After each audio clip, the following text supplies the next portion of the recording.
तेरी मोहब्बत को हम पलकों पर सजाएंगे, हम मर के भी हर रस्म निभाएंगे। देने को तो कुछ भी नहीं है मेरे पास, मगर तेरी खुशी मांगने खुदा तक भी चल। कि देहिया से देहिया तनी सटे दना, पहली हम मिला तनी पटे दना। चपा जेबो देख ली हो साझही से गड़बड़ मिजाज लगला, साझही से गड़बड़ मिजाज लगला। ऐसे ना करी बल जोरी होते होने भैया छोड़ी लाज लगला ये पिया लाज लगला ये पिया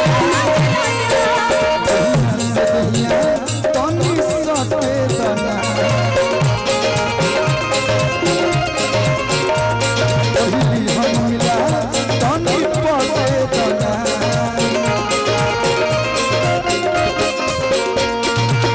साझही से गड़बड़ मिजाज लगला, साझही से गड़बड़ मिजाज लगला। ऐसे ना करी बल चोरी हाथी होने भैया छोड़ी लाज लगला।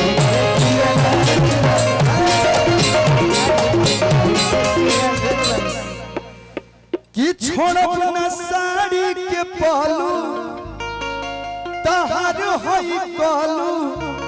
बात बुझाता ई देह अभी न रमीबा, हो आज तोहर न कमनो बहाना चली।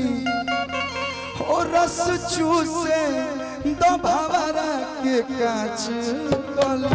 ए अनुपमा ये बात तोहरा सलेखन कहते भाव कहीं और बात ध्यान कहीं और बात। आज मौसम देख रहे कितना सुहाना है भैया, कि मौसम तो आज तक बाज लगला,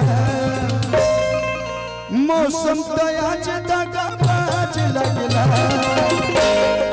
ऐसे ना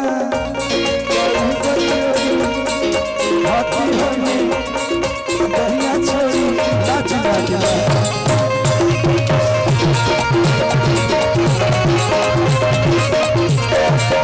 और मैंने गाना गा दिया लेकिन फिर भी एक लाइन आपको दे के गाऊंगा।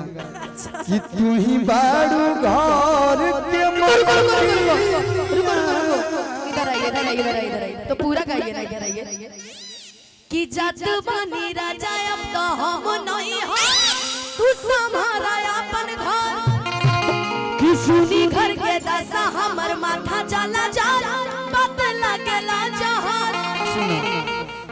कुछ बातें होती है ना छोटू भैया, 10 करोड़ बात बोल दी लेकिन एगो शब्द ऐसा कुछ होला न जोन लाग जा है सीधे। इन्होंने जो बोला ना हां डराए के नहीं के गहरारू देकर लागे कि हमरे भगावत बात इन्होंने बोला लग गया।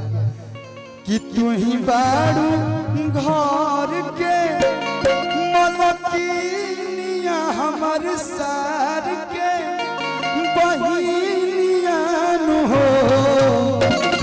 कहे कि भाई हमार लास्ट लाइन है, एकरा बाद हमें जैसे विदा ले विदा ना ए जे पूरी खाई जाए। कि तोहरे नाम में कदम के जमीनिया